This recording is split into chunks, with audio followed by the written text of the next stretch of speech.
जीवन की इस भाग दौड़ में कभी कभी ऐसा लगता है ना कि बस एक पल शांति का मिल जाए। तो आज हम कुछ ऐसे ही समाधानों की बात करेंगे जो हजारों सालों से हमारी परंपरा का हिस्सा रहे हैं। भगवान शिव के 5 बहुत ही शक्तिशाली मंत्र। सोचिए, ऑफिस के काम का दबाव, घर की चिंताएं या फिर बस रोज की भागदौड़, इन सब के बीच हम सब कभी ना कभी थक जाते हैं, बोझिल महसूस करते हैं। और ये बिल्कुल स्वाभाविक है। अब जरा सोचिए, क्या हो अगर हफ्ते का एक दिन खास तौर पर इसीलिए हो कि हम नई ऊर्जा और शांति पा सकें। हिंदू परंपरा में वो दिन है सोमवार, एक ऐसा दिन जो पूरी तरह से भगवान शिव को समर्पित है। तो चलिए इस आध्यात्मिक सफर पर आगे बढ़ते हैं। सबसे पहले देखेंगे सोमवार का क्या खास कनेक्शन है, फिर एक एक करके उन 5 मंत्रों को जानेंगे, उन्हें जपने का सही तरीका समझेंगे और आखिर में कुछ जरूरी बातें भी करेंगे। तो सबसे पहले ये समझना बहुत जरूरी है कि ये मंत्र सिर्फ कुछ पवित्र शब्द नहीं है। नहीं, ये असल में हमारी एनर्जी को बदलने के पावरफुल टूल्स हैं। चाहे मेंटल स्ट्रेस हो या हेल्थ की चिंता, ये जीवन की अलग अलग चुनौतियों में हमारी मदद कर सकते हैं। एक ऐसा मंत्र है जिसे जीवन रक्षक तक कहा जाता है। पता है कौन सा? जी हां, हम बात कर रहे हैं सबसे शक्तिशाली मंत्रों में से एक, महामृत्युंजय मंत्र की। तो इस मंत्र का मकसद क्या है? बिल्कुल साफ, ये सिर्फ हमारी हेल्थ को ही नहीं बचाता, बल्कि जिंदगी में आने वाले हर संकट से हमारी रक्षा करता है, बिल्कुल एक सुरक्षा कवच की तरह। तो चलिए इस शक्तिशाली मंत्र को धीरे धीरे और पूरी श्रद्धा के साथ सुनने और समझने की कोशिश करते हैं। ओम त्र्यंबकम यजामहे सुगंधिम पुष्टिवर्धनम उर्वारुकमिव बंधनान मृत्योर्मुक्षीयमामृतात्। तो इस मंत्र का सार क्या है? देखिए, ये हमारे अंदर से अकाल मृत्यु के डर को खत्म करता है, लंबी और सेहतमंद जिंदगी का आशीर्वाद देता है और लाइफ के हर उतार चढ़ाव में हमें प्रोटेक्ट करता है। और हां, सोमवार को 108 बार इसका जाप करना खास तौर पर फायदेमंद माना गया है। चलिए, शारीरिक सुरक्षा की बात तो हो गई, पर मानसिक और आध्यात्मिक शांति का क्या? तो हमारे अगले 2 मंत्र बस इसी पर फोकस करते हैं, हमारे मन और आत्मा को शांत करने पर। मान लीजिए किसी को अपने जीवन में ज्ञान बढ़ाना है या करियर में तरक्की करनी है, तो उनके लिए शिव गायत्री मंत्र एक बहुत ही पावरफुल टूल हो सकता है। यह हमारी बुद्धि को, हमारे इंटेलेक्ट को शार्प करने के लिए है। आइए इस मंत्र को भी ध्यान से सुनते हैं। ओम तत्पुरुषाय विद्महे महादेवाय धीमहि तन्नो रुद्रः प्रचोदयात्। इस मंत्र को जपने से सिर्फ मन को शांति ही नहीं मिलती, बल्कि ये हमारी सोचने समझने की शक्ति को तेज करता है और करियर में आने वाली रुकावटों को भी दूर करने में मदद करता है। कहते हैं कि इसका 11 या 21 बार जाप भी बहुत असरदार होता है। कहते हैं ना, कभी कभी सबसे सरल चीजों में ही सबसे ज्यादा ताकत होती है।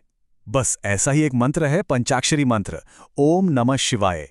ये छोटा सा मंत्र हमारी भीतरी शांति का एक बहुत गहरा सोर्स है। तो चलिए एक पल के लिए पूरी तरह से एकाग्र होकर इस मंत्र की ध्वनि पर ध्यान देते हैं। ओम नमः शिवाय। जरा सोचकर देखिए, मन से सारी नेगेटिविटी दूर हो रही है और जो मन बेचैन था वो एकदम शांत और स्थिर हो रहा है। बस यही तो है इस मंत्र की शक्ति। ये हमें एक कमाल की आध्यात्मिक ऊर्जा से भर देता है। तो फिर शिव गायत्री मंत्र और पंचाक्षरी मंत्र में फर्क क्या है? ये बड़ा दिलचस्प है। देखिए, एक काम करता है हमारी बुद्धि पर, जो बाहरी दुनिया, ज्ञान और करियर से जुड़ी है, और दूसरा वो हमारे मन को शांत करता है, जो हमारी अंदरूनी शांति के लिए जरूरी है। तो एक बाहरी दुनिया के लिए और दूसरा हमारे भीतर के लिए। अच्छा, मन और बुद्धि की बात तो हो गई, लेकिन हमारी भावनाओं और हमारे कॉन्फिडेंस का क्या? तो हमारे आखिरी 2 मंत्र बस इन्हीं चीजों के लिए हैं। हम सब अपनी रोजमर्रा की जिंदगी में स्ट्रेस और टकराव का सामना करते हैं, है ना? रुद्र मंत्र इन सब से निपटने और अपना इमोशनल बैलेंस बनाए रखने के लिए एक बहुत ही प्रैक्टिकल टूल है। ये बहुत ही सरल और शक्तिशाली मंत्र है, ओम नमो भगवते रुद्राय। कभी कभी गुस्से पर काबू पाना मुश्किल लगता है या घर में तनाव का माहौल बना रहता है। ये मंत्र ऐसी ही सिचुएशन में शांति लाने में मदद करता है। इससे मेंटल स्ट्रेस कम होता है और घर में हार्मनी बढ़ती है। और अब हम एक ऐसे मंत्र की ओर बढ़ते हैं जो हमें अपने अंदर और गहराई में ले जाता है। ये है पशुपति मंत्र, जो सेल्फ रियलाइजेशन और सेल्फ कॉन्फिडेंस का रास्ता खोलता है। इसका उच्चारण है ओम पशुपतये नमः। ये मंत्र हमारे आत्मबल यानी हमारे सेल्फ कॉन्फिडेंस को मजबूत करता है। ये हमें उन चीजों से ऊपर उठने में मदद करता है जो हमें बांध कर रखती हैं और हमें सच्ची अंदरूनी आजादी का एहसास कराता है। ठीक है, तो हमने इन शक्तिशाली मंत्रों के बारे में जान तो लिया, पर अब सवाल यह है कि इन्हें सही तरीके से जपा कैसे जाए। चलिए इसके बहुत ही सरल और साफ तरीके को समझते हैं। तो देखिए, इसके कुछ सिंपल स्टेप्स हैं। पहला, सोमवार को सुबह जल्दी उठकर नहा धोकर साफ कपड़े पहनें। दूसरा, घर में या मंदिर में शिवलिंग के सामने आसन लगाकर बैठ जाएं। तीसरा, शिवलिंग पर जल, दूध और बिल्व पत्र चढ़ाएं। चौथा, रुद्राक्ष की माला से अपने चुने हुए मंत्र का जाप करें। और आखिर में 5वां स्टेप, जाप के बाद भगवान शिव से किसी भी भूल चूक के लिए क्षमा मांग लें। तो चलिए, अब तक हमने जो कुछ भी जाना उसकी सबसे जरूरी बातों को एक बार फिर से दोहरा लेते हैं।